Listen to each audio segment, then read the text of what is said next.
Hi, everybody. Can you guys hear me okay? Yeah. So you're such a patient audience. You have sat through now 2 pretty long but amazingly intense presentations, and you have to suffer through me now. But we will hopefully make it lively, and I can give you some battle stories of things that we have done. I think you will see a common theme emerging in what we talk about. The only difference will be I will come at it through a big retailer standpoint, that how have we taken some of the same principles that Sandhya talked about, Sam talked about, and done that at scale. Without further ado, am I not doing it right? And this is not working. That's a great start to, okay. User error, thank you. So Sam's Club was formed in 1983. Usually when I'm doing this presentation in the Bay Area, you would not believe that I don't have as many show of hands on people who have heard of Sam's Club. Like, Sam's Club, is it part of Walmart? I was like, yeah, Sam Walton, Sam's Club, yeah, so there's a connection. So it was formed in 1983, and maybe many of you in this room were not born at that time. I was very little, when Sam's Club was formed. And since then, we have, if you add all our primary members, all our add-on members, our complementary members, we have a pretty large member base and growing. And the reason why I call it the biggest little startup within Walmart is because I have worked at Walmart.com, I've worked at SamsClub.com, I've worked for Walmart Canada. And ever since I joined Sam's Club as head of product for desktop originally, I just saw that at Sam's Club we kept trying things. Now, did we necessarily try the right things for the right reasons? And how we worked then and how we work now, has that changed? Absolutely. But the pace at which change happens and the pace at which growth happens within Sam's Club has actually been pretty phenomenal, and which is what excites me and keeps me at Sam's Club. And we are the pioneers of multi-channel innovation within Walmart and within many retailers, actually. And I'll talk about some of these products.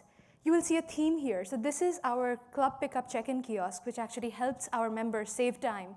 When they order online and come into the store, we are trying to make sure they don't have to wait for too long. It's also available via mobile.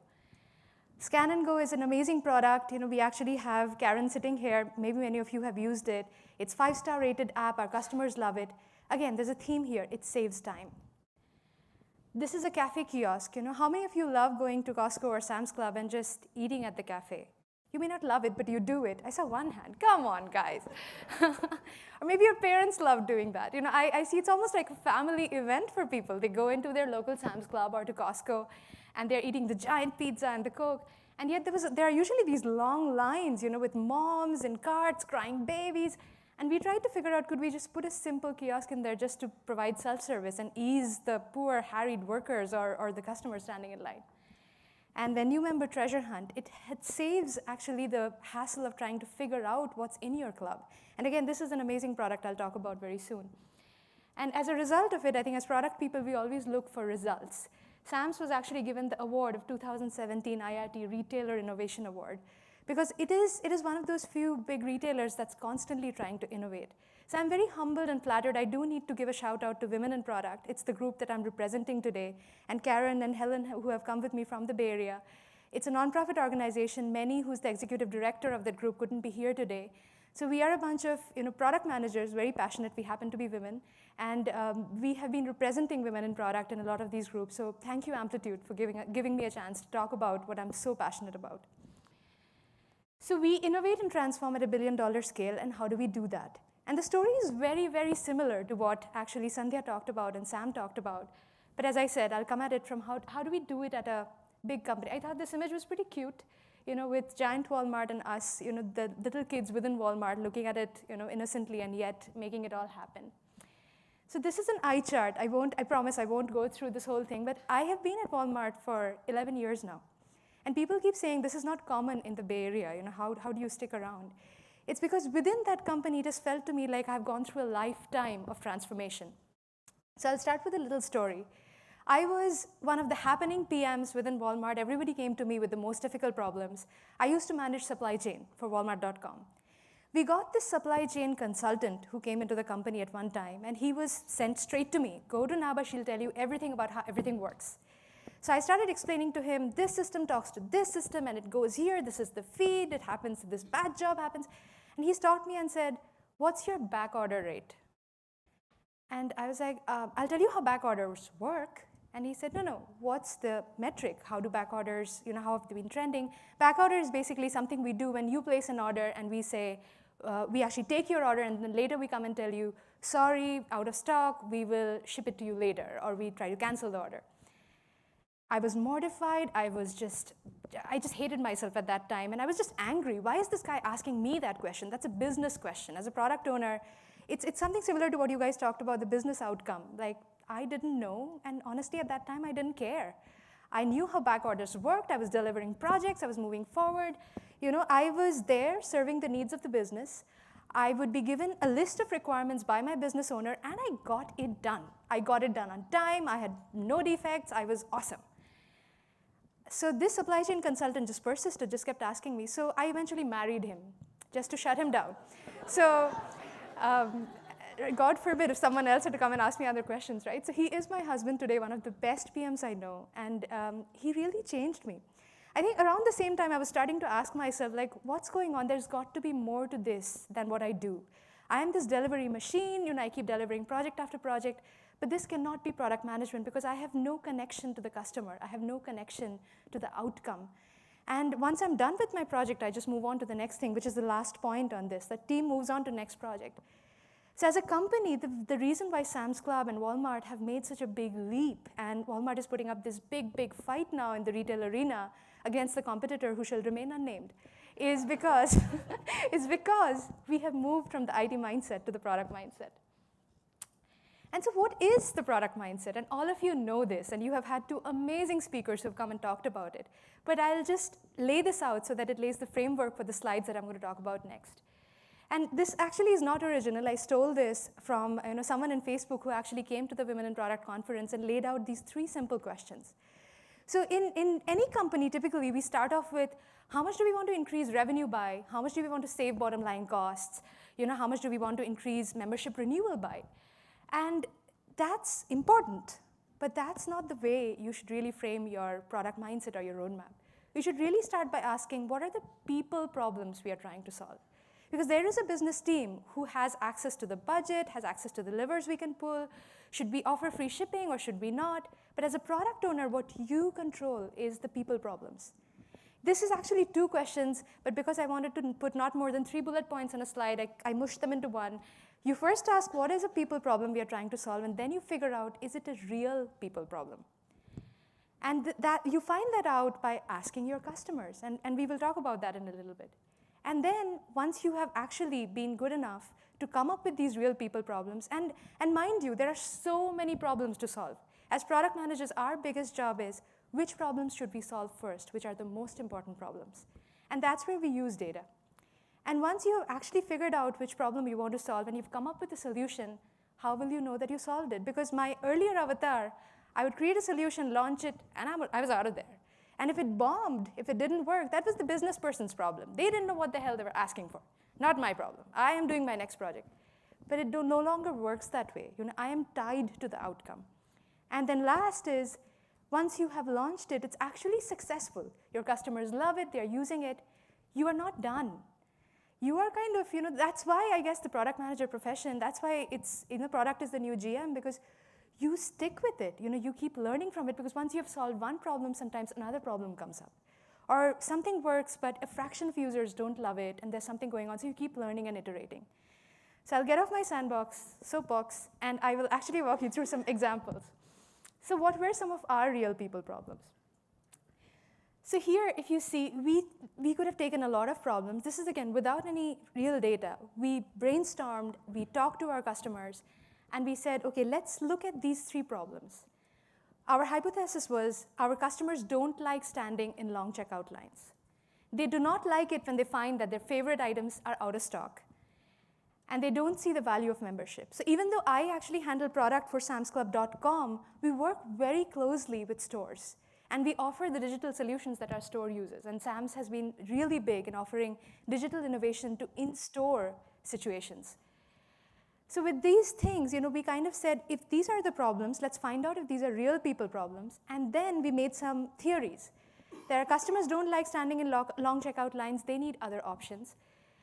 They do not like finding their favorite items out of stock. Could we do something to help them with that? And then if they don't see the value of membership, can we help them find the value of membership? So the problem number one, how do we now take that problem statement that we had and find out, is it a real people problem? So NPS, great metric. We took a look at it, and as you might have guessed, this was one of the biggest NPS driver, that standing in long checkout lines, on an average, we learned people spend at least 12 minutes, sometimes, unfortunately, more than that. And in the weekends, this was a severely bad problem. For those of you who shop at Walmart, one of the biggest complaints that you get is not enough checkout lanes are open, even though there are so many of them. So as product owners, we could have said, let's just create more checkout lanes. Let's just put more cashiers in there. But we really needed to think out of the box. So what we did was, we came up with a solution called Scan and Go. Now, I'm showing you the final product here, but this went through iteration after iteration. And the picture of these two guys, these were the two developers who did it. They actually created it all by themselves. They stood for hours in Sam's Clubs, looked at customer behavior, created these really simple prototypes, a hacky app in the beginning. And then ultimately, we saw that we could eliminate checkout lines. And then, this is the framework I'm going to use. What was the problem? What was the outcome, the results? And then what did we do? So the metrics that we said we are going to measure right at the beginning was, we would look at adoption.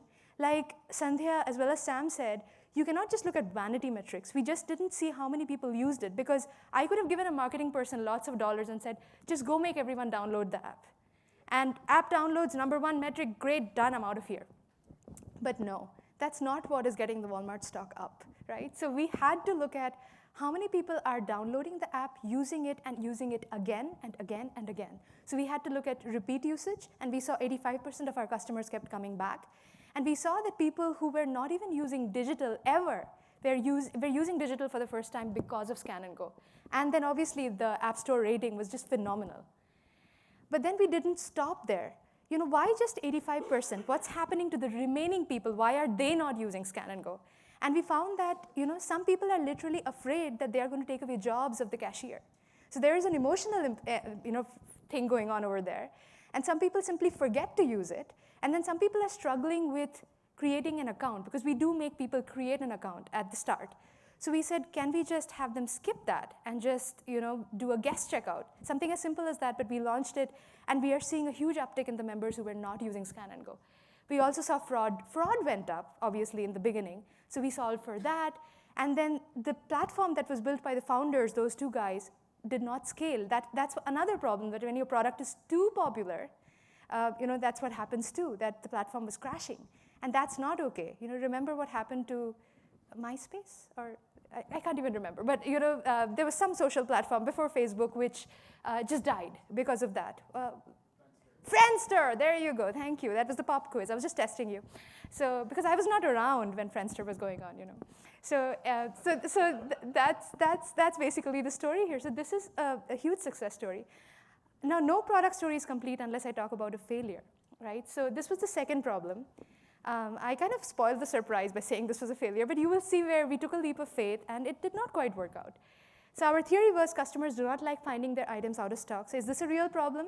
It absolutely is a real problem, because we saw that the feedback that was coming from the NPS reports that we get from our store was that 1 in 4 customers couldn't find an item that they were looking for in their basket.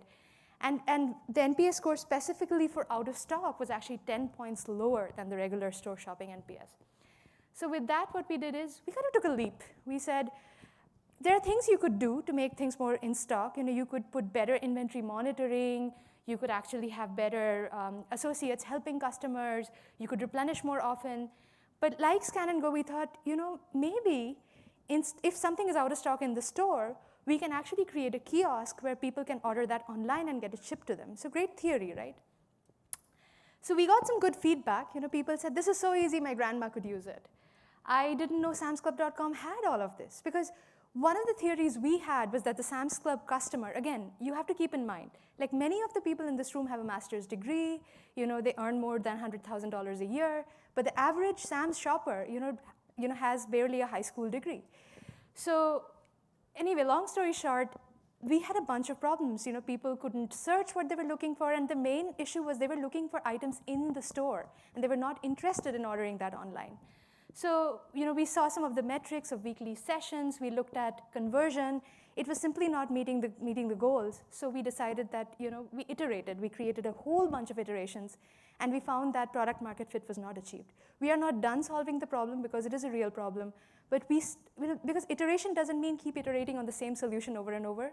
You sometimes have to pivot and try something completely different. So in spite of the fact that as a big company we had invested in this, our executives loved this idea, we stopped and we are pivoting and we are trying something else now, and maybe in the next presentation I'll talk to you about it.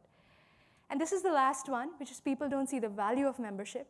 And what we did was we looked at people who typically don't renew with us, and what we found is they do not buy fresh, they buy fewer categories, and they have low awareness.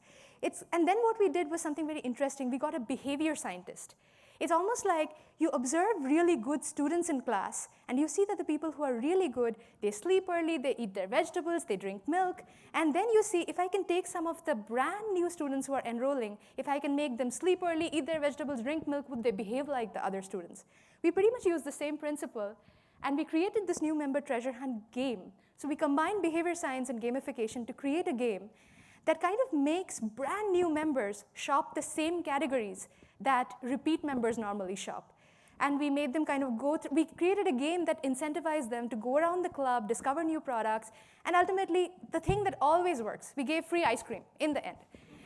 And so we saw, obviously, that these were the metrics that we were tracking. Again, not just people who played the game, but how often did they play? Because this was going to have an impact on first-year renewal. So we didn't wait for the full year to see if renewal numbers went up. We looked at these granular metrics, like did they shop more often? Did they buy more with us? And all those metrics were up. So ultimately, we didn't stop there. We kept iterating till we got a product that our customers loved and played with. And it's not just customers, it's even the store associates who had to love it.